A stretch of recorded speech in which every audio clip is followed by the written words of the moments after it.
ही गोष्ट आहे 1999ची। शरद पवारांनी सोनिया गांधी विदेशी आहेत आणि त्यांनी देशाचं नेतृत्व करू नये अशी भूमिका घेतली। काँग्रेसनं त्यांची हकालपट्टी केली। शरद पवारांनी राष्ट्रवादी काँग्रेसची स्थापना केली। महाराष्ट्रात काँग्रेसला सुरुंग लावला।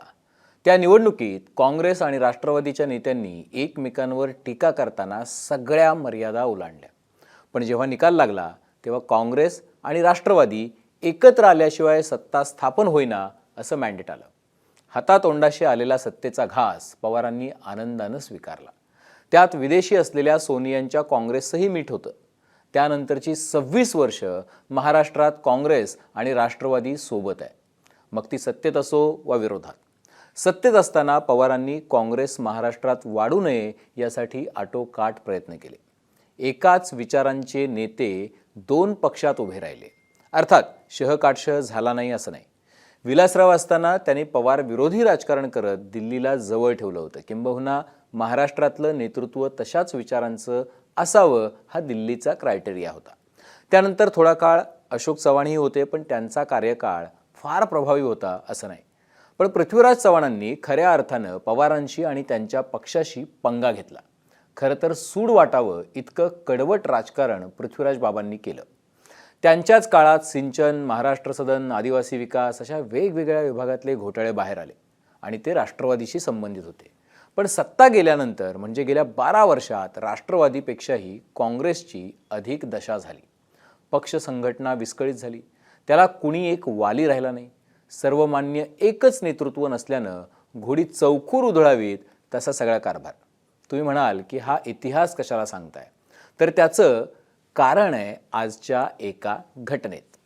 एक निवडणुकीत जी अजित पवारांच्या मृत्यूनंतर होतीये। नमस्कार, मी अभिजित करंडे, सेंटर पॉइंटमध्ये आपल्या सर्वांचं स्वागत आहे। अजित पवारांचं अकाली जाणं हा महाराष्ट्राला शॉक होता। बारामतीकर तर पोरक्या झाल्याच्या भावनेत आहेत। पोटनिवडणूक लागलेली आहे, सुनेत्रा पवार उमेदवार झाल्या, अर्ज भरला, पण गोष्टी अनपेक्षित घडू लागल्या। कारण अजित पवारांसारखा बलाढ्य नेता गेल्यावरही तब्बल 55 फॉर्म भरले गेले। अपक्ष, छोटे पक्ष तर होतेच, पण त्यात एका उमेदवाराच्या नावानं राज्याचं राजकारण ढवळून गेलं, आकाश मोरे। आणि पक्ष आहे भारतीय राष्ट्रीय काँग्रेस। आता आकाश मोरेंचा फॉर्म येणं हे अनपेक्षित, कारण शरद पवारांच्या पक्षाच्या वाट्याची ही जागा, जिथं आधी युगेंद्र पवार 2024ला लढले होते, पण कुटुंबातील व्यक्ती गेल्यामुळं तुतारीवर कुणीही उमेदवार द्यायचा नाही हे ठरलं। त्यामुळं बहुतेक निवडणूक होणार नाही असंच वाटत होतं। पण हर्षवर्धन सपकाळ यांनी गेम फिरवला आणि काँग्रेसी राजकारणाचा पीळ किंवा तिढा कसा असतो हे दाखवून दिलं। त्यांनी उमेदवार दिला आकाश मोरे। या पठ्ठ्यानं पण फॉर्म भरण्याआधी अजितदादांच्या स्मृतीस्थळावर जाऊन वंदन केलं आणि प्रतिक्रिया दिली की महायुती सरकार अजितदादांच्या मृत्यूची चौकशी करत नसल्यानं त्यांच्या मनात काहीतरी काळबेरं दिसतंय, त्यामुळं अजितदादांना न्याय मिळवून देण्यासाठी आम्ही मैदानात आहोत।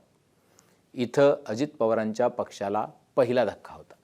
एकतर उमेदवार आला, तो मतदारांसमोर असं नॅरेटिव्ह घेऊन उभा राहिला की ज्याबद्दल आधीच लोकांना शंका आहे।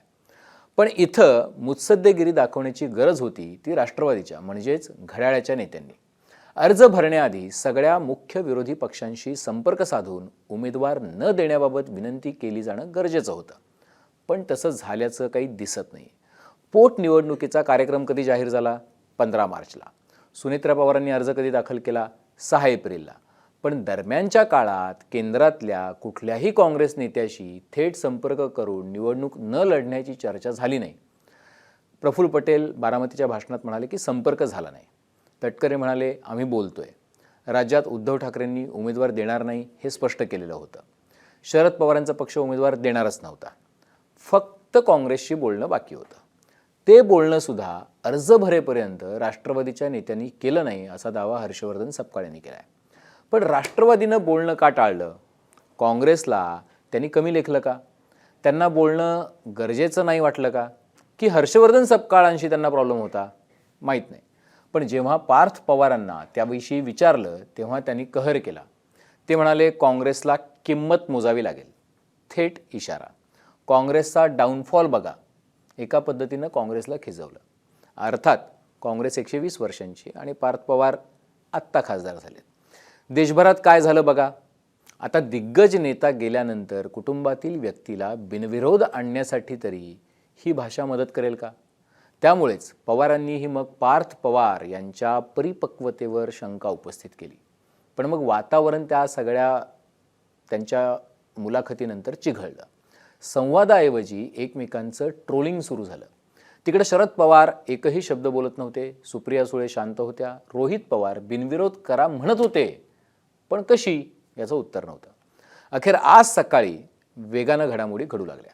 शरद पवारांनी काँग्रेसला आवाहन केलं की निवडणूक बिनविरोध झाली तर बरं. सुप्रियाताईंनी ट्विट करून काँग्रेसला साथ घातली.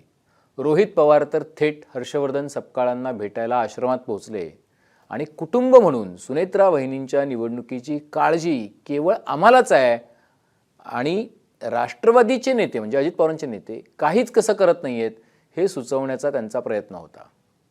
अर्थात तो काही काळासाठी यशस्वी सुद्धा ठरला.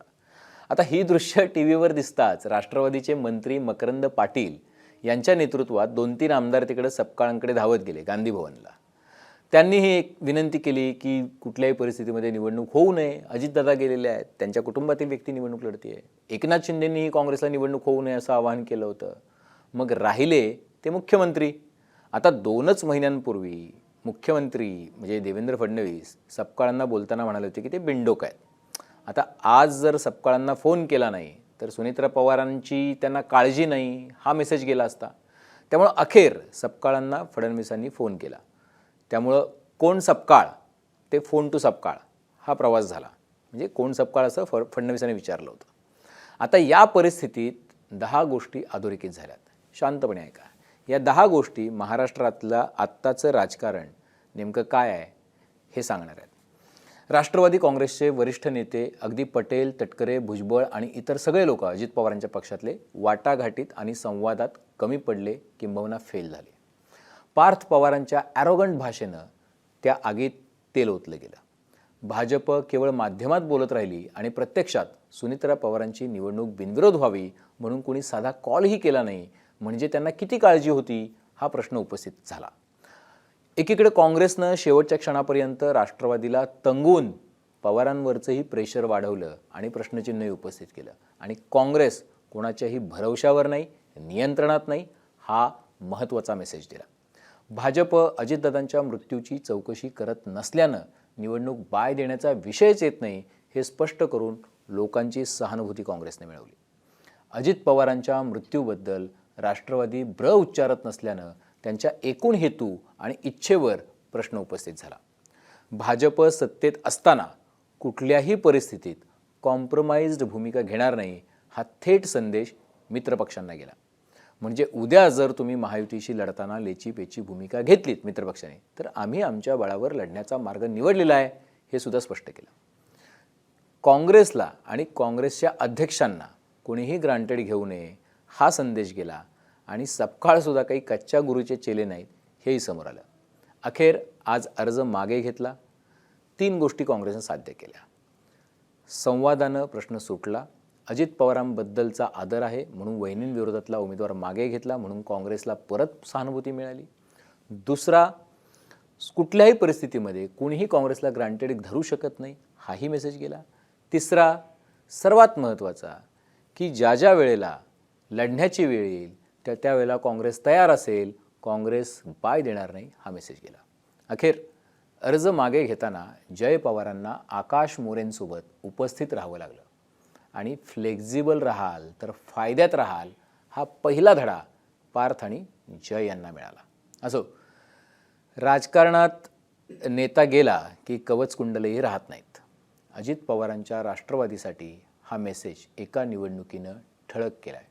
अजित पवार गेले आणि राष्ट्रवादी परिवाराला त्यांच्या कुटुंबाला सुरक्षित करणारी कवच कुंडलही निघून गेली. अर्थात तुमची काही या सगळ्या घटनेबद्दल मतं असतील, काही प्रश्नही असतील तर ते निश्चितपणे कमेंट बॉक्समध्ये नमूद करा. बेल आयकॉनवरती क्लिक केलं तर अपडेट्स मिळत जातील. सर्वात महत्त्वाचं म्हणजे मुंबई तकचं यूट्यूब चॅनल सबस्क्राईब करायला विसरू नका. सेंटर पॉईंटमध्ये इथंच थांबतोय. पाहत रहा मुंबई तक.